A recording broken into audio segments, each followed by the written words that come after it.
గొర్రెలు అతని స్వరము వినెను. అతడు తన సొంత గొర్రెలను పేరు పెట్టి పిలిచి వాటిని వెలుపలికి నడిపించెను. మరియు అతడు తన సొంత గొర్రెలన్నిటినీ వెలుపలికి నడిపించినప్పుడల్లా వాటిని ముందుగా నడుచుచు గొర్రెలు అతని స్వరం ఎరుగును గనక అవి అతనిని వెంబడించాను. దేవునికి స్తోత్రము కలుగును. గొర్రెలు అంట కాపరి స్వరము వింటాయంట. అలాగే కాపరి అంట గొర్రెలను పేరు పెట్టి పిలుస్తాడంట. అలాగే కాపరి ముందుగా గొర్రెలు ముందుగా నడుస్తాడంట. నడుస్తూ ఏదైనా గొర్రెలు తప్పిపోయినప్పుడు కాపరి అంటాడంట, అతను ఒక సైగ చేస్తాడు ఆ గొర్రెలకి. తన నోటి ద్వారా ఒక శబ్దాన్ని పలుకుతాడు.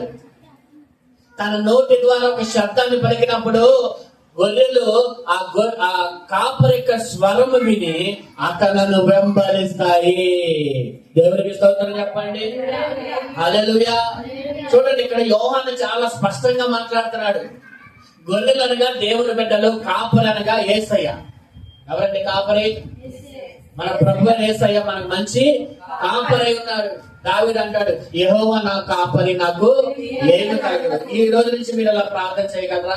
మీ ప్రతి ప్రార్థనలో 7 సార్లు యెహోవా నా కాపరి, నాకు లేమి కలగదు అని 7 సార్లు ప్రార్థనలో అని ఆమె చెప్పండి. దేవుడు అద్భుతంగా మీ కుటుంబంలో ఏ కదువ లేకుండా దేవుడు చేయను గాక. ఎందుకో తెలుసా? యెహోవా నీ కాపరిగా ఉంటే నీకు ఎటువంటి లోటు ఉండదు. దావీదు అంటాడు, యెహోవా నా కాపరి, నాకు లేమి కలగదు. ఏమి కలగదు కాదు, లేమి కలగదు. ఏమి కలగదు అనుకోలేదు. లేమి కలగదంటే అర్థమేంటి? కొదవలేదు. కొంతమంది అంటారు, కొన్ని మాటలు విచిత్రంగా ఉంటాయి తెలుసా. నేను మొన్నసారి విన్నా, ఏదో దగ్గర చూస్తా. ఏమిటంటే, ఇంట్లో బియ్యం అయిపోయింది అనుకోండి, ఏం చెప్తారు తెలుసా?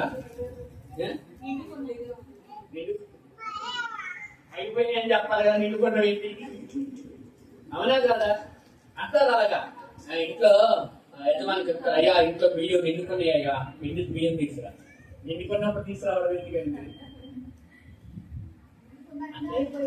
అదే అన్నా, కొన్ని మాటలు ఎలా ఉంటాయి అంటే అయిపోయినా తెలుసు, కానీ కొన్ని మాటలు ఎలా ఉంటాయి అంటే అయిపోయినాయి అనుకుంటే నిండుకొని అంటే కొంచెం విచిత్రంగా ఉంటుంది. అలాగే దావీదు కూడా అంటాడు, నాకు లేమి కలగదు. దేవునికి స్తోత్రం కలుగును గాక. లేమి కలగదంటే నాకు కరువు అనేది రాదు.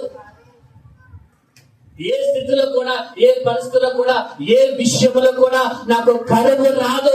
ఎందుకంటే యెహోవా నా కాపరిగా ఉన్నాడు. దేవునికి స్తోత్రం చెప్పండి గట్టిగా. ఆమేన్ చెప్పండి. యెహోవా నా కాపరి చెప్పండి. నాకు లేమి కలగదు. గట్టిగా చెప్పండి. కనపడతాం. దేవుడు మన కాపరిగా ఉన్నంత వరకు మనకి లేమి కలగదు. హల్లెలూయా. ఆకాశ పక్షులను పోషిస్తున్నాడు దేవుడు. ఆకాశ పక్షుల కంటే మీరు, పిచ్చుకల కంటే మీరు శ్రేష్ఠులు కారా అన్నాడు దేవుడు. ఆయన ఈ కాపరి ఎవరో తెలుసా? యేసయ్య. దేవుని స్తోత్రం చెప్పండి. కాపరి ఏం చేస్తాడంటే గొర్రెలను చక్కగా మేత కలిగిన ప్రదేశాల్లో తీసుకెళ్తాడు. చక్కగా మేత కలిగిన ప్రదేశాల్లో తీసుకెళ్లి ఎక్కడైతే పచ్చగా, ఎక్కడైతే గొర్రెలకు శ్రేష్టకరమైన ఆరోగ్యకరమైన ఆహారం ఎక్కడ దొరుకుతుందో అక్కడ గొర్రెల కాపరి చక్కగా ఆ గొర్రెలు తీసుకెళ్లి అక్కడ మంచిగా మేపుతారంట. హల్లెలూయా, హల్లెలూయా. అలాగైతే శ్రేష్టమైన ఆహారం మన మంచి కాపరి అయిన యేసయ్య మనకి శ్రేష్టమైన వాటిని దేవుడు మనకి ఇచ్చునుగాక. హల్లెలూయా. శ్రేష్టమైన ప్రతివి కూడా ఎక్కడికి దొరుకుతుందంట? జ్యోతిర్మయుడు దేవుని దగ్గర దొరుకుతుంది. శ్రేష్టమైన ఈవుడు దేవుడు మీకు ఇచ్చునుగాక. పక్క వారికి చెప్పండి, శ్రేష్టమైన ఈవుడు దేవుడు మీకు ఇచ్చునుగాక. ఎందుకంటే ఆయన మన మంచి ప్రధాన మంచి కాపరి. యేసయ్య ఎవరండి? మన మంచి లోకపరమైన ఒక కాపరి గొర్రెలకి శ్రేష్టమైన ఆహారం వేస్తే మన నిజమైన కాపరి యేసయ్య మనకి ఇంకా శ్రేష్టమైనవి మనకి కూడా ఇస్తానన్న వాళ్ళ దేవుడికి స్తోత్రం చెప్పండి. శ్రేష్టమైన వాటిని దేవుడు మీకు ఇచ్చిన గాక. ఇది మొదలుకొని దేవుడు ఈ రోజు మాట్లాడుతున్నాడు. మీ ప్రతి విషయంలో దేవుడు మీకు సమృద్ధిని కలిగించిన గాక. అది ఉద్యోగంలోనైనా, మీ ఇంటిలోనైనా, ప్రతి విషయంలో కూడా దేవుడు మీకు సమృద్ధిని ఇచ్చిన గాక. హల్లెలూయా. ఈరోజు అనేకమైన కొద్దులతో ఇప్పుడు కూర్చున్నావు కదా, అనేకమైన ఇబ్బందులతో కూర్చున్నావు కదా, కొన్ని విషయంలో చాలా కొరతలు ఇబ్బంది అనుభవిస్తున్నావు కదా. ఈ రోజు ప్రభు అన్నాడు, యెహోవా నా కాపరి అని గనుక నువ్వు ప్రార్థన చేసినట్లయితే, యెహోవా నా కాపరి అని నువ్వు నమ్మినట్లయితే నీ కరువునైనా తీసివేసి దాంట్లో నీకు ఆయన సమృద్ధిని కలగజేయుగాక. ఆయన ఎవరై ఉన్నాడంటే నీకు సమృద్ధిని ఇచ్చేవాడు, మంచి గొర్రెలు కాపరి. హల్లెలూయా, హల్లెలూయా. ఒకవేళ ఈ లోక సంబంధమైన గొర్రెైనా కాపరైనా ఏదైనా చిన్న పొరపాటు చేసి ఆ గొర్రెనికి మంచిది శ్రేష్టమైన ఆహారం ఇవ్వలేడేమో, కానీ మన మంచి కాపరి శ్రేష్టమైన దానిని మనకి ఇచ్చును గాక. శ్రేష్టమైన ఒకవేళ గొర్రెల కాపరి దగ్గర ఒక కర్ర ఉంటది, గొర్రెలకి ఆహారం అందకపోతే దానికి ఒక చివర ఒక కత్తిలాగా ఉంటది, రౌండ్ పొడవలాగా. ఏం చేస్తాడో తెలుసా, గొర్రెలకి అందని వాటిని కాపరి ఏం చేస్తారంటే ఆ కొమ్మని ఆ కర్రతో ఇలా వంచి మరి ఆ గొర్రెకి తినిపిస్తాడంట. గట్టిగా దేవుడికి స్తోత్రం కలుగును కాక. అలాగైతే ఈ రోజు దేవుడు నీతో మాట్లాడుతూ ఉన్నాడు. కొన్ని నీకు అందని ఉన్నాయి, కొన్ని నీకు అవి ఎంత నువ్వు ప్రయత్నించిన అవి నీకు అందట్లేదు, అవి నీకు దొరకట్లేదు. ఈ రోజు దేవుడు మాట్లాడుతున్నాడు, నీ మంచి కాపురం ఏం చేస్తాడంటే నీది ఏదైతే నీకు అందట్లేదో, ఏదైతే నీకు దొరకట్లేదో, ఏదైతే నువ్వు కోరుకుంటున్నావో అది నీ నోటి దగ్గర తీసుకొచ్చిన దేవుడు చెట్టును గాక. ఓ రబా శంద రబా రబా రికబా రబా, ఓ రిగా బాబా శంద రబా రికబా రబా, ఓ రిగా రబా శంద రబా రబా. నువ్వు ఎంతగానో ప్రయత్నిస్తున్నావు కానీ అది నీకు దొరకట్లేదు కదా. ఈ రోజు నా దేవుడు అంటాడు, నా మంచి కాపురి అది నీ ఎదురుగా తీసుకొచ్చి చెట్టును గాక. హల్లెలూయా. ఏం చేస్తాడంటే దొరకని వాటిని అందని వాటిని తీసుకొచ్చి ఆ గొర్రె దగ్గరికి తీసుకొస్తాడు. అలాగైతే ఎన్నో సమయాల్లో నువ్వు కొన్నిటిని ఆశిస్తున్నావు కానీ అవి నీకు దొరకట్లా, నువ్వు అందుకోవాలని చూస్తున్నావు కానీ అవి నీకు అందట్లా. ఈరోజు ప్రభు అంటున్నాడు, నీ అంతట నువ్వు అందుకోలేవు కానీ నీ మంచి కాపరి ఆయన నీకు అందచేయును గాక, ఆయన వంచి నీ యొద్దకు తీసుకొచ్చును గాక. హల్లెలూయా. నీ ప్రయాసం వల్ల కాదు జరిగేది, దేవుని యొక్క కృప వలన జరుగుతుంది. ఎందుకంటే ఆయన నీ మంచి కాపరి. ఎలా జరుగుతుందంటే ఆయన మన మంచి కాపరి అంట. అయితే ఇక్కడ మనం గమనిస్తే కాపరి ఏం చేస్తాడంట, గొర్రెలు ఏం చేస్తాయంట, కాపరి స్వరము వింటాయి. అలాగే కాపరి తన సొంత గొర్రెలను పేరు పెట్టి పిలుస్తున్నాడు. హల్లెలూయా. ఇందాక మనం పాట పాడాం కదా, ఇందాక మనం ఆరాధన పాట పాడామా,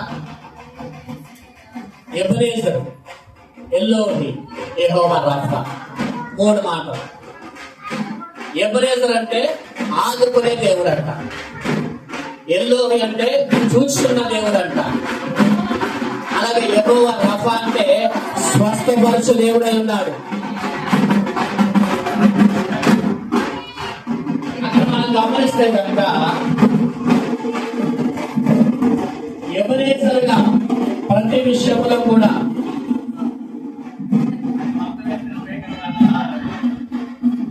ఎబెనేజర్గా దేవుడు ఆదుకుంటాడంట మనకు అన్ని విషయాలు.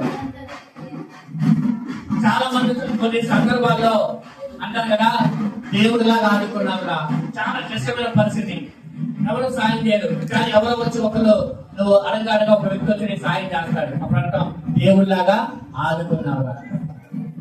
అంటే దేవుడు ఉద్దేశం ఏంటో తెలుసా, దేవుడు అంటే ఏంటో తెలుసా, నీకు క్లిష్ట పరిస్థితుల్లో నిన్ను ఆదుకునేవాడు ఆయన.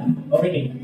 రెండవదిగా ఎల్లోకి అంటే చూస్తున్న దేవుడు, ఆదరణ చూసిన దేవుడు, తన బిడ్డ దాహాన్ని తీర్చాడు. దేవునికి స్తోత్రం కలుగునుగా. ఈ రోజు ప్రభు నిన్ను చూస్తున్నాడంటే ఆయన ఊరికే మనలాగా చూస్తాం కాదు, ఆయన చూచాడంటే నీ పరిస్థితిని చూస్తున్నాడు, నీ స్థితిని చూస్తున్నాడు, నీ అనారోగ్యాన్ని చూస్తున్నాడు, నీ ఆర్థిక వ్యవస్థను చూస్తున్నాడు, నీ కుటుంబ పరిస్థితులను చూస్తున్నాడు. ఆయన నిన్ను చూశాడంటే నీ పరిస్థితులు మారబోతున్నాయి. హల్లెలూయా, హల్లెలూయా. ఆయన చూడాలి మనల్ని, మనుషులు చూడటం కాదు. దేవుడు మనల్ని చూస్తే మన పరిస్థితులు మారిపోతాయండి. ఏం మారుతాయి? మూడుగా యెహోవా రఫాగా స్వస్థపరచువాడు. ఈ 3 జరగాలంటే ముందు 3 చేయాలి. అర్థమైందా? ఈ మూడు జరగాలంటే ఒకటి ఆయన ఆదుకోవాలి, రెండు ఆయన మనం చూడాలి, మూడు ఆయన మనలను స్వస్థపరచాలి. ఈ మూడు జరగాలంటే ఏం చేయాలో తెలుసా? ఒకటి అధికముగా ప్రేమించాలి. చెప్పండి, అధికముగా ప్రేమించడం వేరు, అధికంగా ప్రేమించడం వేరు. మిమ్మల్ని అందరినీ ప్రేమిస్తున్నానంటే వేరు, ఇందులో యేసుబాబు నేను అధికంగా ప్రేమిస్తున్నానంటే వేరు కదా. అంటే ఎక్కువ, అధికం అంటే ఏంటి? ఎక్కువ. ఎక్కువ అంటే ఇప్పుడు దేవుడిని అందరికంటే కూడా ఎక్కువగా ప్రేమించాలి. ఎక్కువగా ప్రేమిస్తున్నానని చెప్పడం సరికాదు. ఇప్పుడు మేము అందరినీ అడిగాను అనుకోండి, మీరు దేవుని ఎక్కువగా ప్రేమిస్తున్నారంటే అవును పాస్ గారు మేము దేవుని ఎక్కువగా ప్రేమిస్తున్నాం అంటారు, మాటగా చెప్పేస్తారు. కానీ దేవుడు అది నమ్మడు. నేను నమ్ముతా, మీరు ప్రేమిస్తారంటే నేను నమ్ముతా. మరి మీరు ఎక్కువగా ప్రేమిస్తారంటే దేవుడు నమ్మాలంటే ఏం చేయాలో తెలుసా? అది క్రియ చూపించాలి దేవునికి. చెప్పండి, ఏం చేయాలి? క్రియ చూపించాలి. యేసుబాబుకి చలేస్తుంది బాగా. యేసుబాబు దుప్పటి కప్పుకొని చలి కాచుకో అని ఒక మాట అనుకో, చలి తీరిపోతుందా? మాట అయితే అభిమానం ఉంది, మాట చెప్పానండి, అభిమానం ఉంది, మాట అన్నా. యేసుబాబు దుప్పటి తెచ్చుకొని చలి కాచుకో అన్నా. ఇప్పుడు నిజంగా అభిమానం ఉంటే నేనేం చేయాలి తెలుసా? నేను నా అభిమానం ఉంది కాబట్టి ఆ మాట అన్నానండి అంటే సరిపోతుందా? ఆ మాట చెల్లిద్దా? నవేశ్వరుని అందరూ కూడా నేనేం చేయాలి తెలుసా? నిజంగా అభిమానంలో అయితే ఒక దుప్పటి తెచ్చి ఇది వేసి బాబు కప్పుకో అని చెప్పాలి. అది క్రియ. మాట ముందు చెప్పింది, క్రియ ఇచ్చింది. అంటే ఏది గొప్పది, ఏది శ్రేష్టమైంది, ఏది సిద్ధమైంది? చెప్పండి అమ్మ, ఇటు ఎవరు చెప్పండి.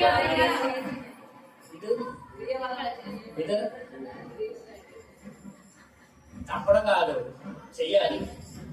మాట ఏమైనా చెప్పచ్చు, కానీ నీ క్రియ దేవుడు చూస్తాడు. దేవునికి స్తోత్రము కలుగును గాక. మీరు అత్యధికముగా యేసయ్యను ప్రేమించుదురు గాక. ఆమె చెప్పండి. ఆమె అత్యధికంగా దేవునినే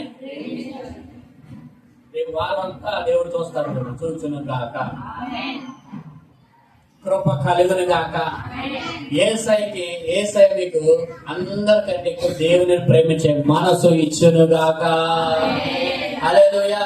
చూడండి, కాపరి స్వరము గొర్రెలు వినాలి. గొర్రెలను పేరు పెట్టి పిలుస్తాడంట. ఎవరో కాపరి. చివరి మాట అక్కడ ఇంకో మాట ఉంది. ఏంటి ఆ మాట అంటే, చూడండి తర్వాత మాట చూస్తే కనుక 4వ వచనం, మరియు అతడు తన సొంత గొర్రెలన్నింటినీ వెలుపలకు నడిపించడం వల్ల వాటికి ముందుగా నడుచును. దేవునికి స్తోత్రం కలుగును గాక. అందరికి చూడండి, దేవునికి స్తోత్రం చెప్పండి. గొర్రెల కాపరి ముందు నడుస్తాడు, గేదెలు కాసిన వాడు వెనకాల నడుస్తాడు. చూసారా లేదా? నేను వెంకటాపురం వెళ్ళినప్పుడల్లా కనబడతా ఉండేది. నిజంగా బ్రేక్ ఇన్స్పెక్టర్లు అంటారు. అది బ్రేక్ ఇన్స్పెక్టర్ అయితే వాహనాలు ఎలా అవుతాయో అవి వస్తే, అవి రోడ్డు మీద ఉంటే ఆగాల్సింది ఎవరినైనా, ఏ ఆజ్ఞకు వచ్చేస్తుంది. అవునా కదా? చెప్పండి, అక్కడ ఉన్నారు కదా డ్రైవింగ్ ఫీల్డ్, ఏమంటే అదే కదా ఆగాల్సిందే లేదా? గేదె వస్తే బ్రేక్ ఇన్స్పెక్టర్తో సమానం. అది గేదె రాస్తారు, లాగి వస్తే. అవునా కదా? గేదెలకి వెనకాల ఉంటాడు గేదెలు కాసుడు, కానీ గొర్రెలు కాపరి ఎక్కడ ఉంటాడంట? చెప్పండి, ముందుగా ఎందుకు ఉంటాడు?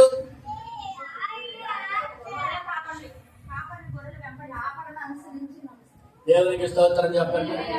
కరెక్టే, అది కూడా కరెక్టే. కాపరిని గొర్రెలు వెంబడించాలి కాబట్టి, గొర్రెలకి ఎటు వెళ్ళాలో తెలియదు కాబట్టి కాపరి ముందు నడుస్తాడు. అదే సమయంలో ఇంకో శ్రేష్టమైన మాట చెప్పరా, ఎప్పుడైతే అపాయము ముందు ఎక్కడ కనబడకుండా, ఒకవేళ అపాయం ముందు వస్తే అది కాపరికి రావాలి ముందు. హల్లెలూయా. ఎందుకంటే మార్గము సరిగ్గా ఉందా లేదో తెలియదు. ఎదుర ఎటువంటి భయంకరమైన విష పురుగులు ఉన్నాయో లేదో, పావులు ఉన్నాయో లేదో తెలియదు. అలాగే మార్గము సరిగ్గా లోయ ఉందో, అక్కడ ఏ ముళ్ళు ఉన్నాయో ఏ గుంతలు ఉన్నాయో తెలియదు. అందుకనే కాపరి ఏం చేస్తాడో తెలుసా? ముందు నడుస్తాడు. హల్లెలూయా. ఎందుకంటే మార్గమును సరళము చేయడానికి ముందు కాపరి ఉంటాడు. గట్టిగా దేవునికి స్తోత్రం చెప్పండి. అందుకే ఒక వాక్యం ఉంది కదా, ఆయన మనకు ముందుగా నడుస్తూ గట్టిగా ఉన్న ప్రదేశములను చదునుగా మారుస్తాడు. అలాగే ఇత్తడి తలుపులను పగలగొట్టి ఇనుప సంఖ్యలను తెంచి ఆయన మన మార్గమును సరళం చేస్తాడంట. దేవునికి స్తోత్రము కలుగునుగా. నీ ఎదుట కొన్ని మెట్ట ప్రదేశాలు ఉన్నాయి, కొన్ని ప్రదేశాలు నీకు అడ్డుగా ఉన్నాయి, నీ మార్గంలో కొన్ని అడ్డుపడతా ఉన్నాయి. చూడండి, అందరూ కూడా శ్రద్ధగా జాగ్రత్తగా వినండి. మీరు వెళ్తున్న మార్గంలో కొన్ని అడ్డుపడతా ఉన్నాయి, కొన్ని కొండ లాంటి పరిస్థితులు, కొన్ని మెట్ట లాంటి పరిస్థితులు, అవి ముందుకు వెళ్ళలేకుండా నేను ఆటంకపరుస్తూ ఉన్నాయి కదా. ఈ రోజు ప్రభు అంటున్నాడు, నీకు ముందుగా నేను గొర్రెల కాపరిగా, గొర్రెల ఎదుట కాపరి ఎలాగ ముందుగా నడుస్తాడో అలాగే నేను ముందుగా నడుస్తూ ముందుకు వెళుతూ మీ మెట్టిగా ఉన్న ప్రదేశములను, మీ అడ్డుగోడలన్నీ కూడా తొలగించి మీ మార్గంలో సరళము చేయబోతున్నాడు. గట్టిగా దేవునికి స్తోత్రం చెప్పండి. హల్లెలూయా. గట్టిగా నమ్మేవారు గట్టిగా చప్పట్లు కొట్టండి. ఈ రోజు దేవునికి స్తోత్రం చెప్పండి. ఈ రోజు నీకు ముందుగా నడుస్తున్న అడ్డులని నా దేవుడు తొలగించను కాక. హల్లెలూయా. నీ అడ్డులని దేవుడు తొలగించను కాక. ఎందుకు నీ ముందు నడుస్తాడో తెలుసా? దేవుడు నీకు ప్రమాదం రాకుండా, నీ కొన్ని నిన్ను అడ్డుపడనివ్వకుండా, కొన్ని నిన్ను వ్యతిరేకించకుండా, నిన్ను కొన్ని ఆపకుండా ఆయన నీకు ముందుగా నడుస్తాడంట. నడిచి ఏం చేస్తాడు? నీకు ఏదైతే అడ్డుగా ఉందో అడ్డులందరినీ ఆయన తొలగించను కాక. ఇప్పుడు ఇంటికి ఉపోద్ఘాతం, మన ఉపోద్ఘాతంలో ఉన్నాం. స్వరము వినాలి. ఏం చేయాలి? స్వరము వింటేనే ఆయనను వెంబడించగలుగుతాం. గుర్తుపెట్టుకోండి. ఇప్పుడు ఆ గొర్రెలంట ఆ కాపరి స్వరము విని ఆయనను వెంబడిస్తాయంట. ఇప్పుడు ఆయనను వెంబడించాలి అంటే చేయవలసినల్లా ఒకటే, కాపరి యొక్క స్వరము వినాలి. ఏం చేయాలి? కాపరి ఏ స్వరం వింటున్నావు నువ్వు? కాపరి స్వరమే వింటున్నావా? ఇంకా వేరే స్వరమే వింటున్నావా? ఈ రోజు ప్రభు అన్నాడు, నా స్వరము వినిన, నా స్వరాన్ని గుర్తుపడతాయంట. నా దేవుని స్వరాన్ని వినాలి, దేవుని స్వరాన్ని గుర్తుపట్టాలి, దేవుని స్వరాన్ని వెంబడించాలి. దేవునికి స్తోత్రం చెప్పండి. ప్రకటన గ్రంథము 3వ అధ్యాయం. అందరూ తీశారా? ఇదిగో నేను తలుపు యొక్క తట్టుచున్నాను. ఎవరైనా నా స్వరము విని తలుపు తీసిన ఎడల నేను అతని వద్దకు వచ్చి అతనితో నేనును, నాతో కూడా అతను. దేవునికి స్తోత్రం చెప్పండి. స్వరము వినాలి. ఏం చేస్తున్నాడు? నా స్వరము విని తలుపు తీసిన ఎడల. ఈ పగటి కాలం ప్రభు అన్నాడు, ఆయన స్వరము గన నువ్వు వినట్లయితే గనక నీ తలుపు తెరవాలి దేవుని కొరకు. దేవునికి స్తోత్రం చెప్పండి. ఆయన స్వరమును వినగానే ముందు ఆయన స్వరము వినని నీవు నీ హృదయం అనే తలుపు తీస్తే ఆయన నీతో కలిసి సహవాసం చేస్తాడంట. భోజనం అంటే ఏంటి? సహవాసం అంటే యేసు వచ్చి మీతో కలిసి కూర్చొని పక్కన కూర్చొని, ఈరోజు ఆదివారం కాబట్టి చక్కగా నా బిడ్డ నువ్వు చక్కగా మతం తెచ్చావు, నీతో వాళ్ళ పక్కన కూర్చుంటే 4 ముక్కలే అంటాడేంటి అన్నాడా? కాదు. కలిసి భోజనం చేస్తాడంటే నీతో కలిసి ప్రయాణిస్తాడు యేసయ్య. దేవుని స్తోత్రం కాదు. ఒక మాటలో చెప్పాలంటే కలిసి అనగానికంటే కూడా నీకు ముందుగా నడుస్తాడు అని మనం నేర్చుకోవాలి. ఎందుకంటే మనం కాపర్ దగ్గర ఉన్నాం కదా. యేసయ్య నీతో కలిసి ఉండి అలాగే నీకంటే ముందుగా నడుస్తాడు. హల్లెలూయా. అయితే స్వరము వినాలి అన్నాడు కదా. నా స్వరము విన్నారు చాలా మంది. ఎలా వింటారు? ఇప్పుడు ప్రకటన గ్రంథంలో ఒక మాట ఉంది, ఆత్మ చెప్పుచున్న సంగతులు చెవులు గలవాడు వినును కాక. ఏంటి? చెవులు లేవేంటి? అర్థం ఉంటుంది దాంట్లో. చెవులు గలవాడు వినును కాక అంటే చెవులు లేనోళ్ళు ఉన్నారా? చెవులు ఉండి దాన్ని గ్రహింపలేని వారు, దేవుని స్వరాన్ని విని కూడా గ్రహింపలేని వారు ఉన్నారంట. అందుకే అంటాడు, ఆత్మ చెబుతున్న సంగతులు చెవులు గలవాడు వినుగాక. ఆత్మ చెబుతున్న సంగతులు దానిని గ్రహించే మనసు నీకు ఉన్నప్పుడు దేవుని స్వరాన్ని విని నీ హృదయం అనే తలుపు నువ్వు తీస్తే గనక నీ జీవితంలో గొప్ప మేలు దేవుడు చేయనుగాక. గట్టిగా దేవుని స్తోత్రం చెప్పండి. చాలా మంది వారి హృదయాలు దేవునికి తెరవట్లేదండి. అందుకే పూర్ణ హృదయముతో ఏంటంట ఒక మాటలోనే ఆపేసేంట కదా, అధికముగా ప్రేమించాలి, పూర్ణ హృదయంతో పూర్ణ బలంతో. అంటే ఎందుకు చెప్పాడు పూర్ణం అని? తినే పూర్ణం కాదు, పూర్ణమైన మనసు. అంటే ఇంక అందులో ఇప్పుడు పూర్ణం చూసారా? పూర్ణం చూసారా? నీకు చెప్పిందని చెప్పండి. తిన్నారా? కొని బాగుంది పూర్ణం. ఆ పూర్ణం లోపల అంతా ఏముంటదంటే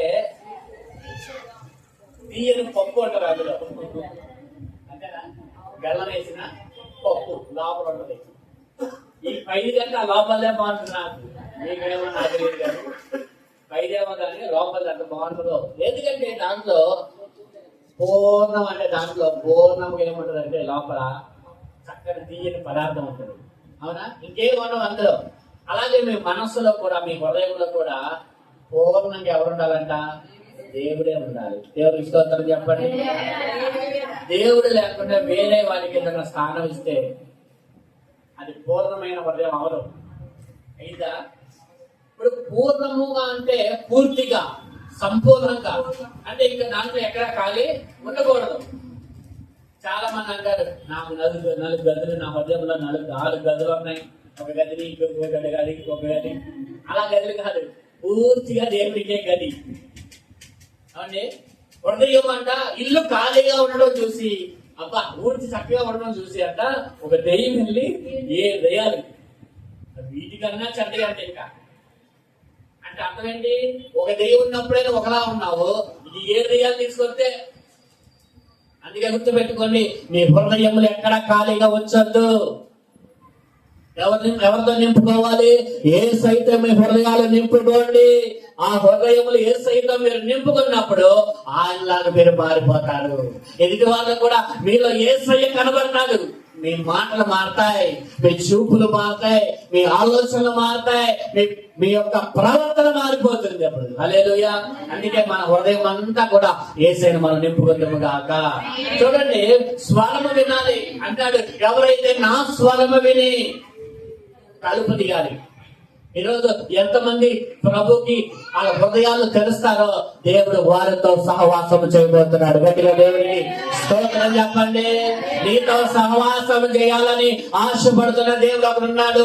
ఆయన నిన్ను తన స్వరము ద్వారా నీతో మాట్లాడుతూ ఉన్నాడు. ఆ స్వరాన్ని నువ్వు వినగలిగితే ఆయన నీతో చక్కగా సహవాసం చేస్తాడు. ఏం చేస్తాడంటే ఆయన అయితే చూడండి, స్వరము గుర్తుపట్టాలి. గుర్తుపెట్టుకోండి, స్వరము. ఒక మాట మీకు చెప్తా.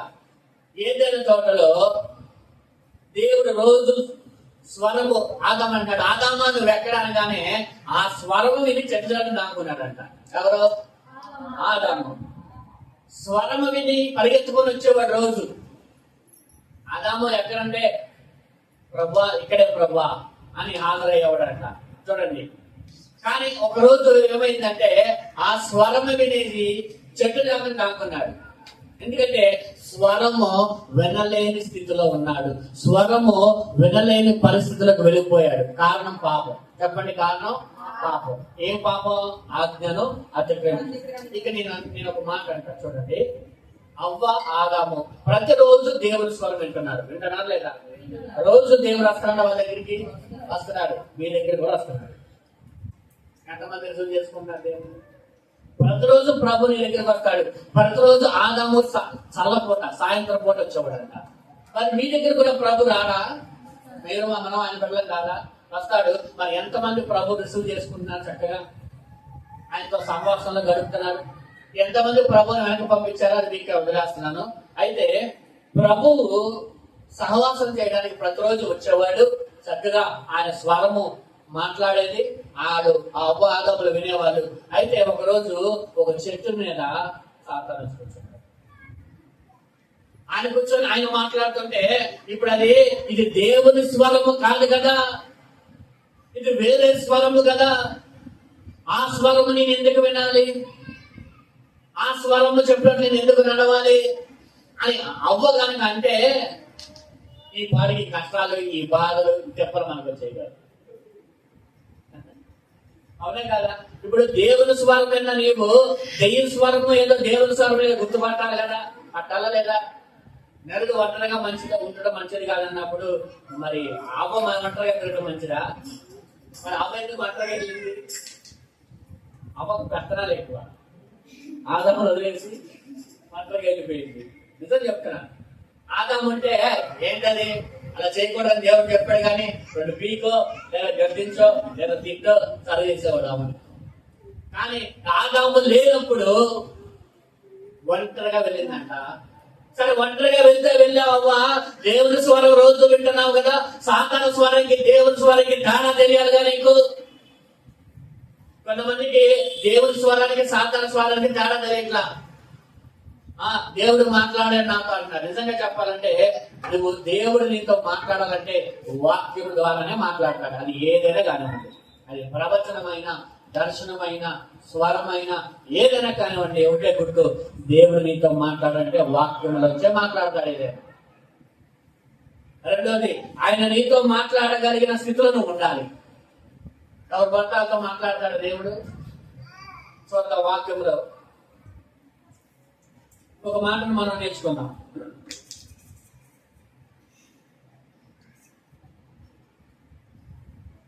మొదటి సమూయేలు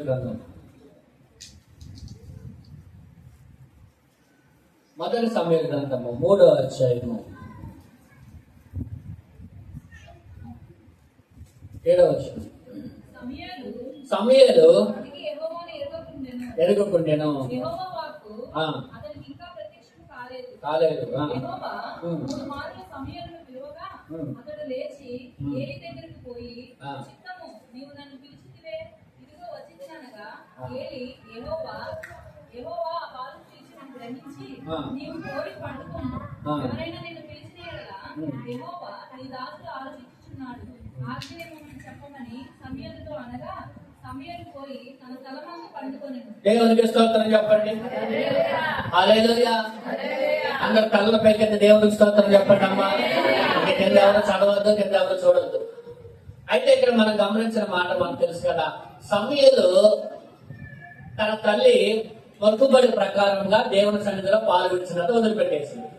వదిలిపెట్టిన కాడి నుంచి కూడా దేవుని పరిచయం చేస్తూ ఉన్నాడు. అవునా కదా. దేవుని సేవ చేస్తూ, అలాగే ఏలీకి యెహోవాకి కూడా ఏం చేస్తాడట, పరిచయం చేస్తూ ఉన్నాడు. అలా పరిచయం చేస్తూ ఉన్నప్పుడు అక్కడ మనం గమనించవలసిన విషయం ఒకటి చెప్పిన, అదే సమయంలో ఏలీ కుమారులు ఒత్తిడి ఫినిహాసులు ఏం చేస్తున్నారంటే భయంకరంగా దేవునికి వ్యతిరేకంగా నడుచుకుంటున్నారు.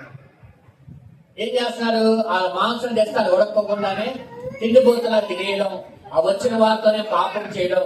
అక్కడ జరిగిన మాటను మనం గమనిస్తే దేవుని ప్రజలు దేవుని మందిరానికి వెళ్ళడానికి అసహించుకున్నారు. ఏం చేస్తారంటే ఎలా మారిపోయిందంటే అక్కడ పరిస్థితి, దేవుని ప్రజలు దేవుని దగ్గరికి వెళ్ళడానికి అసహించుకునే స్థితిలోకి వాళ్ళు మార్చేశారు. అంటే ఏలీ కుమారులైన దైవజన యొక్క పిల్లలు ఎలా ఉండాలంటే ఇంకా దేవునికి ఇష్టముగా ఉండవలసిన వారు ఎలా మారిపోయారంటే దేవుని దృష్టిలో భయంకరమైన వ్యక్తులుగా దేవుని ఉగ్రత వారి మీదకి వచ్చేలాగా మారిపోయారు. కానీ ఒకరు మాత్రం గుర్తుపెట్టుకోవాలి, నా దైవజన యొక్క పిల్లలు అలా ఉన్నారు, నేను కూడా వాళ్ళలాగే ఉండాలి. వాళ్ళు అలా ఉన్నప్పుడు నేను ఎలా ఉంటాను ఏంటని ఎప్పుడు కూడా సమయం అలాగా లేడండి. దేవునికి స్తోత్రము కలుగును గాక. ఒక మాటలో చెప్పాలంటే వీళ్ళిద్దరు పెద్దవాళ్ళు. ఎవరు? ఒత్తిడి ఫినిహాసులు పెద్దవారు, ఈ సమయాలంతా చిన్నవాళ్ళు. పెద్దవాళ్ళు వాళ్ళే అలా చేస్తున్నప్పుడు చిన్నవాళ్ళు నేను ఎలాంటి ఉండాలి? ఎందుకంటే అంత జ్ఞానం ఎక్కడి నుంచి వస్తుంది చిన్నపిల్లలకి? వాళ్ళు అలా నడిచినప్పుడు నేను కూడా అలాగే నడవాలి కదా అని ఆలోచన చేయొచ్చు. అవునా కాదా చెప్పండి? అవునా కాదా చెప్పండి? దేవునికి స్తోత్రము కలుగును గాక. చాలా మంది ఎలా ఉంటారంటే మందిరంలో కొన్ని సంఘాలు అనుకోండి, వాళ్ళు అలా చేసినప్పుడు నేను ఎలా చేస్తే ఏమైంది, వాళ్ళే అలా చేయగలేదు నేను ఎలా చేస్తే ఏమైంది నీ భక్తి ఎవరు చూసి పోల్చుకుంటున్నావు? ఇక్కడ సమయంలో ఒక్కనే పెళ్లి ఆసనం పోల్చుకోవట్లేదు. భక్తి విషయంలో వాళ్ళు ఎలా ఉన్నారు నాకైనా అవసరం. నేను నా దేవుని ఎదుట ఎలా ఉన్నానో అనేది కావాలి. అది ఆలోచన చేయాలి. ఒకసారి చెప్పా యేసన్న గారు ఒక సాక్ష్యం, ఒక వర్తమానంలో చెప్తున్నారు. ఒక ఇద్దరు తల్లులు బాగా సహోదరులు బాగా దేవుని మందిరానికి వచ్చేవాళ్ళంట, బాగా మంచిగా. వాళ్ళిద్దరు వస్తున్నప్పుడు ఒక ఫోటోలో అలాగా చూశాడు. వాళ్ళతో వాళ్ళందరినీ బాగా గుర్తుపట్టాడంట. సరే వాళ్ళతో మంచిగా వాళ్ళకి ప్రార్థన చేసేవాడంట యేసన్న గారు. తర్వాత కాలంలో జరిగింది ఏంటి అంటే నిదానంగా ఇద్దరు తగ్గిపోయారంట దేవుని సన్నిధికి రావడం. అలా నిదానం తగ్గిపోయి ఒక ఆవిడేమో నెలకు ఒకసారి వస్తుందంట, ఒక ఆవిడ 2 వారాలకు ఒకసారి వస్తుందంట. ఈ 2 వారాలకు ఒకసారి వచ్చేవారితో అడిగాడంట, అమ్మా నీతో పాటు వచ్చే సహోదరు లేదు, అక్క ఏమైంది ఎందుకు రావట్లేదంటే ఆవిడ చెప్పిందంట, అక్క బాగా బిజీ అయిపోయింది పాస్టర్ గారు, ఆవిడ నెలకి 4 సినిమాలు చూస్తుంది, అందుకే రావట్లే మందిరానికి. నేనైతే 2 చూస్తాను, అందుకే 2 వారాలు వస్తున్నాం మందిరానికి. ఆయన చూసి నవ్వుకున్నాడు అంట. అంటే ఈవిడేంటి ఈ 2 చూసినా ఈవిడికి పెద్ద అనేది ఇట్లా కారణం ఏంటో తెలుసా? ఆవిడ 4 చూస్తుండగా ఆవిడ చెప్పండి ఎక్కువ చూస్తుందిగా. నేను పర్వాలేదు ఆవిడ కంటే నువ్వు పర్వాలేదేంటి? అసలు నీవు దేవుని ఎదుటి ఎలా ఉన్నావు నువ్వు చూసుకోవాలి కానీ. అవునా కాదా చెప్పండి. చాలా మంది ఎదుటి వారిని కంపేర్ చేసుకుంటున్నారు భక్తిలో. ఎదుటి వాళ్ళు నువ్వు ఏం చూడాలో తెలుసా? వాళ్ళు ఎలా పడిపోయారు, వాళ్ళు ఎలా తగ్గిపోయారు, దాన్ని చూసి నువ్వు నడుచుకోవడం కాదు. ఎదుటి వాళ్ళు నువ్వు చూడాలి. వాళ్ళు ఎలా ప్రార్థన చేస్తున్నారు, వాళ్ళకంటే నేను ఎక్కువ ప్రార్థనలు గడపాలి, వారికంటే ఎక్కువ పరిశుద్ధతలు ఎదగాలి, వారికంటే ఎక్కువ వాక్యంలో ఎదగాలి, వారికంటే ఎక్కువ విశ్వాసంలో ఎదగాలి. ఇలాగ ఆలోచన చేయాలి, ఇలాగ చూడాలి. కానీ ఆవిడేం చూస్తుందంట, ఆవిడ 4 చూస్తుందంటే ఈవిడ 2 చూస్తుందంట.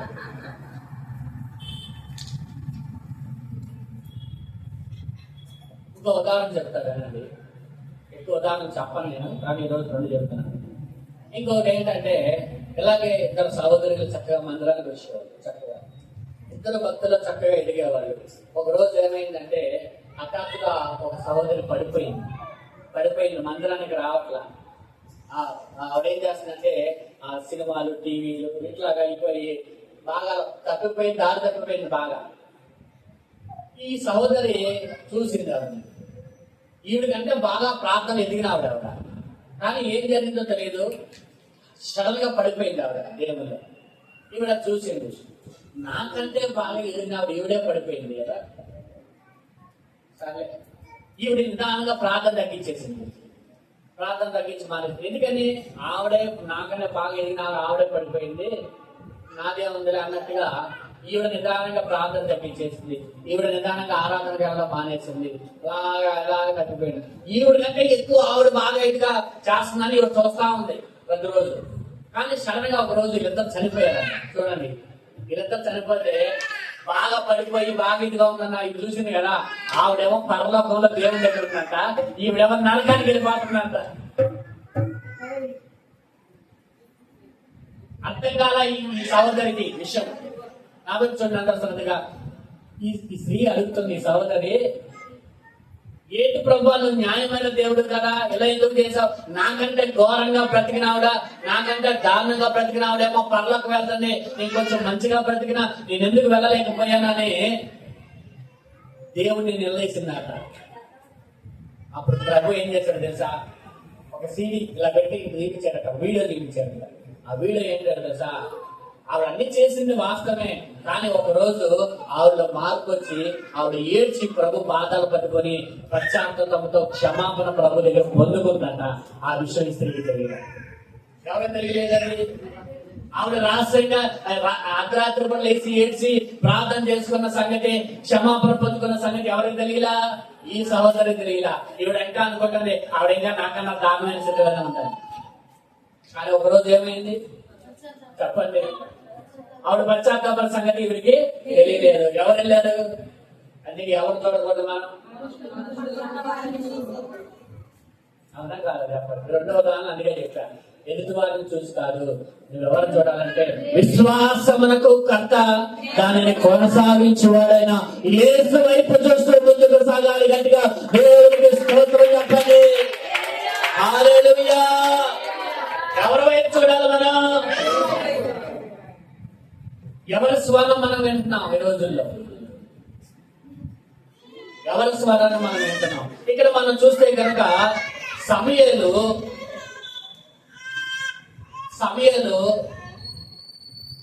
ఏలీ ఎదుట యెహోవా పరిచర్య చేస్తూ ఉన్నాడు. ఒకరోజు ఆయన పడుకొని ఉన్నాడు. దీపం ఆరిపోకుండానే మందిరంలోకి వచ్చి సమూయేలు పడుకున్నాడంట. పడుకోగానే ఒక స్వరం వినబడుతుంది, సమూయేలు సమూయేలు సమూయేలు అని స్వరం వినబడుతుంది. కూర్చో కూర్చోవాలి. అది గుడ్ గర్ల్, గుడ్ గర్ల్. దేవుని స్తోత్రం చెప్పండి. చూడండి, పిలుస్తున్నాడు సమూయేలు సమూయేలు అని. అప్పుడు ఇది గబగబా వేసి ఇక్కడ గురువు గారు అయినా ఏలీ దగ్గరికి వెళ్ళి, అయ్యా చిత్తం అన్నాడు. ఎందుకు నన్ను పిలుస్తున్నాడంటే నేనేం పిలవలేదు అన్నాడట. అలా 3 సార్లు పిలిచాడట. అప్పుడు 3వసారి ఏలీకి అర్థమైపోయింది, పిలిచింది నేను ఎవరు? దేవుడు అని. అక్కడ మాటను గమనించండి. అప్పటికి ఇంకా చూడండి, అప్పటికి ఇంకా ఎరుగుకుంటేను అంటే ఇక్కడ మాటను గమనించండి. అప్పటికి ఇంకా యెహోవాను సమూయేలు ఎరుగుకుండెను. అందుకనే దేవుని స్వరము అతనికి అర్థం కాల. అదే కదా అక్కడ వాస్తవం. ఎరగకుండానంటే అర్థమైంది అంటే ఎరగకుండానే సేవ చేస్తున్నాడా? నా మాట ఏంటంటే, ఎరగకుండానే దేవుడు ఎవరో తెలియకుండానే సేవ చేస్తున్నాడా? దేవుడు ఎవరో తెలియకుండానే పరిచయం చేస్తున్నాడా? దేవుడు ఎవరో తెలియకుండానే దేవునికి తాను సమర్పించుకున్నాడా? చెప్పండి. తెలీదా? సమూయేలుకి తెలుసా లేదా దేవుడు? మరి ఎరగకుండానే అంటే అర్థమైంది. ఎరగకుండా అంటే అర్థమైంది. ఇప్పుడు తెలుసా లేదా? తెలుసు కాబట్టే దేవుడు పరిచయం చేస్తున్నాడు. తెలుసు కాబట్టే దేవుని సన్నిధిలో ఉంటున్నాడు. తెలుసు కాబట్టే దేవునికి తాను అప్పగించుకున్నాడు. అప్పగించుకోలేదా? 3 సంవత్సరాల వయసులోనే దేవుని సేవకు రాలేదా? తల్లి పంపిస్తే అని అన్ని చంపుకొని ఆడుకోవాల్సిన సమయంలో దేవుని పరిచయం లేడా? వాళ్ళేమో ఇష్టానుసారంగా బ్రతుకుతుంటే ఈయన మాత్రం దేవుని ఎంత భయభక్తులతో లేడా? ఉన్నారా లేదా? వాళ్ళ ద్వారా కలిసి సమయాలు కూడా చేయొచ్చు కదా, అవకాశం ఉండాలేదా? వాళ్ళు కూడా సరే తమ్ముడు రా మాతో పాటు అనరా అంటారు. మాకు ఇంకో తోడేయాలనుకుంటారు వాళ్ళు. ఆలోచన చేయండి. ఎరగకుండా అంటే అర్థమైనా తెలుసా? ఇంకా ఎదుగుదల లేదు, ఇంకా ఎదగలేదని అర్థం. దేవునిలో ఇంకా స్వరము వినగలిగిన స్థాయికి ఇంకా సమయాలు ఎదగలేదు. దేవుడు ఎవరో తెలియక కాదు, దేవుడు ఎవరో తెలుసు కాబట్టే సేవ చేశాడు, పరిసరలో ఉన్నాడు. కానీ దేవుని స్వరము వినగలిగిగా ఇంకా అంత ఎత్తుకు ఎదగలేదు సమయంలో. దేవునికి స్తోత్రము కలిగిన కాక స్వరము వినాలంటే ఏమన్నా ఎదిగి ఉండాలి. వైపు చూడండి, స్వరము వినాలంటే ఎదిగి ఉండాలి. మనం ఎదిగిన వారే దేవుని స్వరము వినగలుగుతారు. ఎదిగిన వారే బలమైన ఆహారం తినగలుగుతారు. అవునా కదా?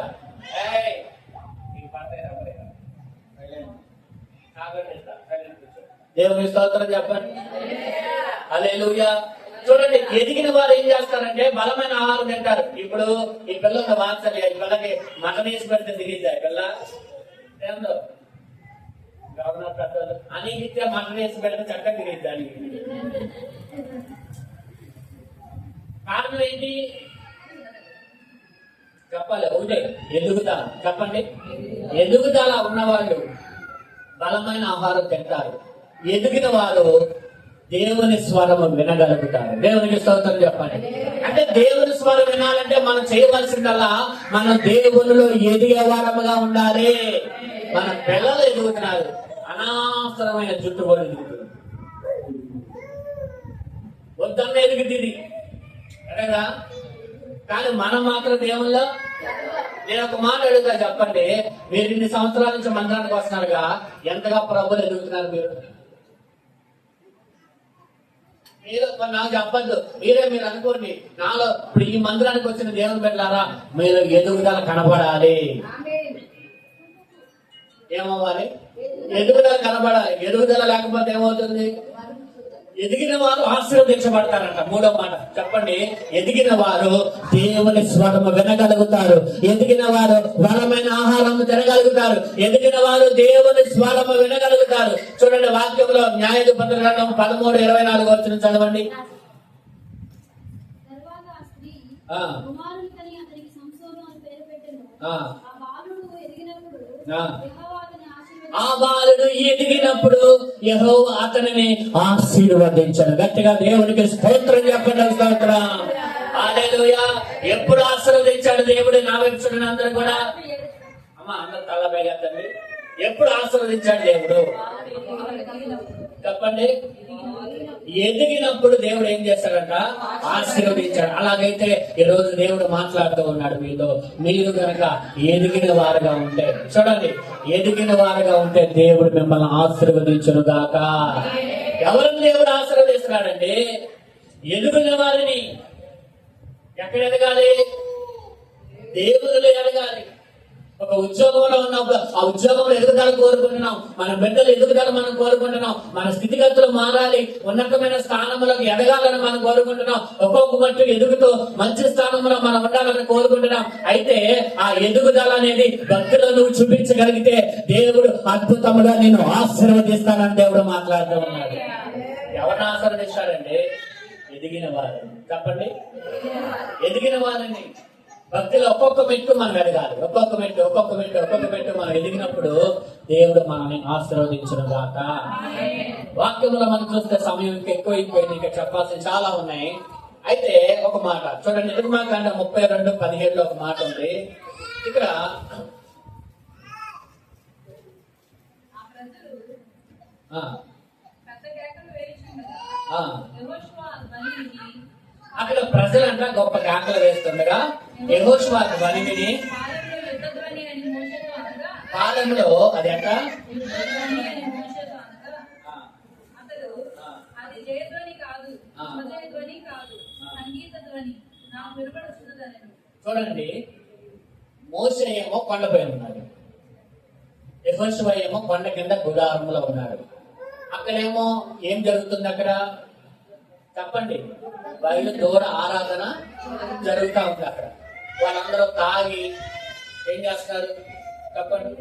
తాగి ఎత్తులు వేస్తూ నాట్యం చేస్తూ వాళ్ళు చేస్తా ఉన్నారు. వీళ్ళు మోషే కిందకి దిగాడు, యెహోషువ దగ్గరికి వచ్చాడు. యెహోషువ మోషే ఇద్దరు వస్తుంటే అక్కడ శబ్దం వినబడుతుంది. ఏంటి యెహోషువ అని అడిగాడు మోషే. యెహోషువ అంటాడు, అదొక పెద్ద యుద్ధ ధ్వని అన్నాడు యెహోషువ. నిజంగా చెప్పాలంటే ఎవరు దగ్గరలో ఉన్నారు? మోషే కొండ మీద నుంచి వచ్చాడు, యెహోషువ ఎప్పటి నుంచో కిందే ఉన్నాడు. ఎవరికి వినబడాలి స్వరము? అంటే ఆ శబ్దాలు ఎవరికి దగ్గరగా ఉన్నారు? శబ్దాలు కంటే యెహోషువ దగ్గరగా ఉన్నాడు. మోషే పైన వచ్చాడు అప్పుడే. కానీ ఆ స్వరము ఏంటనేది ఎవరు అవగాహన కలిగి ఉన్నారంటే ఇద్దరిలో యెహోషువ ఏమో అదేమో యుద్ధ ధ్వని అంటుంటే, మోషే ఏమో అది యుద్ధ ధ్వని కాదు యెహోషువ, అది సంగీత ధ్వని. దేవునికి స్తోత్రం కలుగునుగా. అంటే ఇప్పుడు యెహోషువ కూడా ఎక్కడున్నాడంటే పరిశుద్ధత కలిగిన వాడే. యెహోషువ కూడా తన గురువు గారి కొరకు ఎదురు చూస్తున్న వాడే. యెహోషువ కూడా గుడారంలో ఉన్నవాడే. కానీ అక్కడ స్వరము వినే విషయంలో ఎదిగిన మోషేకి అవగాహన ఉంది, ఎదగని యొక్క యెహోషువకి అవగాహన లేదు. కాదా ఉన్నా? చెప్పండి. మోషేకి ఒక అవగాహన ఉంది, అది ఏ స్వరమో మోషే చెప్పగలుగుతున్నాడు. కానీ కింద ఉన్న యెహోషువ దాన్ని గుర్తుపట్టలేకపోతున్నాడు. కారణం ఏంటంటే మోషే దేవునితో ఉన్నాడు, మోషే దేవునిలో గడుపుతున్నాడు. మోషే 40 రోజులు పగలు రాత్రి దేవునితో గడిపాడు కాబట్టి అది ఏ స్వరమో గుర్తుపట్టగలిగాడు. కానీ యెహోషువ కారణం ఒకటే, దేవునిలో ఉన్న ఎదిగే విధానాన్ని బట్టి అది ఏ స్వరమును గుర్తుపట్టగలుగుతావు. అది దేవుని స్వరమా లేదా సాతాను స్వరమా? హల్లెలూయా. ఎదుగుదల మనకేముండాలండి? ఎలా ఎదగాలి? ప్రకటన 2:8 చదవండి. ప్రకటన 2:8 కొడతారు. పవిత్ర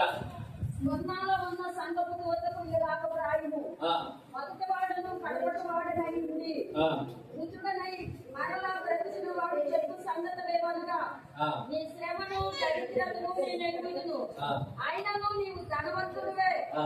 తాము యూదులమని చెప్పుకొనుచు యూదులు కాక సాతాను సమాజపు వారి వలన నీకు కలుగు దోషణ నేను ఎరుగుదును.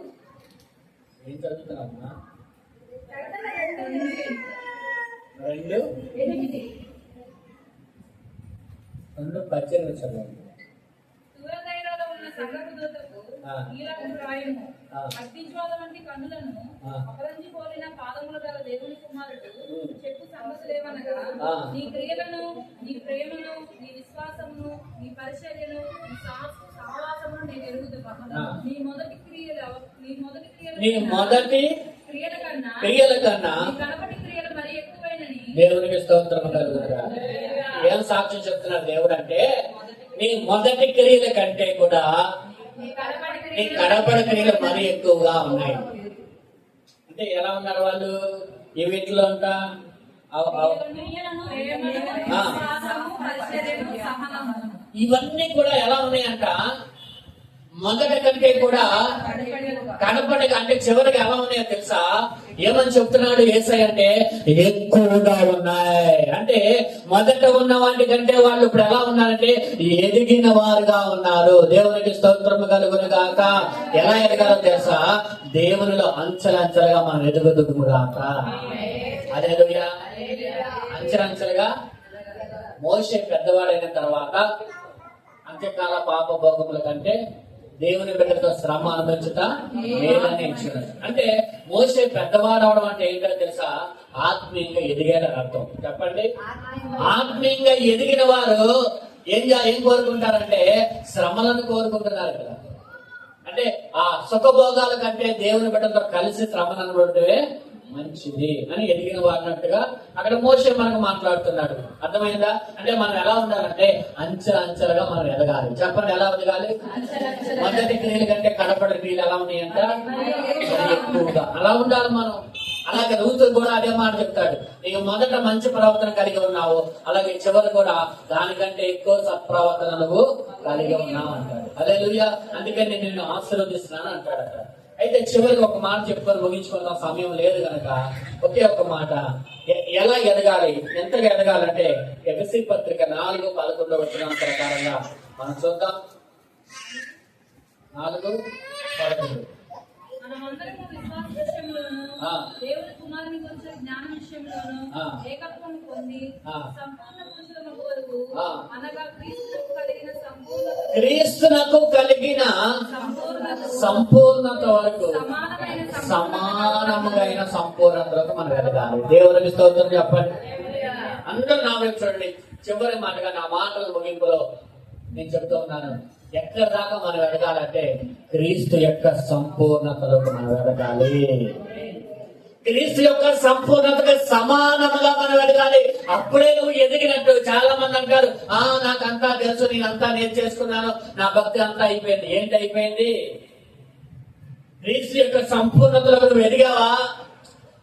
అలా ఎదిగిన వారు. అంటే మనం ఇంకా అలాగే ఎదగాలి. అలా ఎదిగినప్పుడే, అలా ఎదుగుతూ ఉన్నప్పుడు దేవుడు స్వరము ద్వారా నీతో మాట్లాడతాడు. నువ్వు ఎలా నడవాలో మాట్లాడతాడు. అతని దేవుని విషయంతో నీ పక్షం ఏమైందో మాట్లాడతాడు. నువ్వు ఎలా ముందుకు సాగాలో దేవుడు మాట్లాడతాడు. ఆయనను ఎలా వెంబడించాలో మంచి కాపరైన ఆయన నీతో మాట్లాడతాడు. ఆ స్వరము విని నువ్వు ఆయనను వెంబడించెదువుగాక.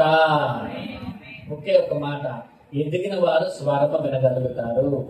ఎదిగిన వారు ఆశీర్వదించబడతారు. ఎదిగిన వారు బలమైన ఆహారాన్ని తినగలుగుతారు. అర్థమైందండి? ఎదిగిన వారు, ఆయనతో సమానంగా ఎదిగిన వారు ఆయనతో పాటు కలిసి ఆయనను ఆరాధన చేస్తారు, ఆయనను స్తుతిస్తారు. ఆయన సింహాసనంలో వాళ్ళు కూర్చుంటారు. ఎవరు కూర్చుంటారు? ఎదిగిన వారు, జయించిన వారు. జయించిన వారే ఎదిగిన వారు. దేవునికి స్తోత్రం కలుగుతారు. అర్థమైందండి? కాబట్టి దేవుని స్వరం ఏదో సాతాన స్వరం ఏదో గుర్తుపడతారు. అలాగే దేవుని స్వరం వినాలంటే ఎదిగిన వారిగా మనం ఉండాలి. ఎదగాలంటే ఏం చేయాలి? భక్తులు మనం ఏం చేసుకోవాలి? అంచెలుగా మనం అభివృద్ధి చేసుకుంటూ ముందుకు సాగుతాము గాక.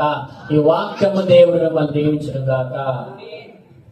ఈ సమయంలో కానుక సమర్పణ చేసుకుందాం. నీ ఘనము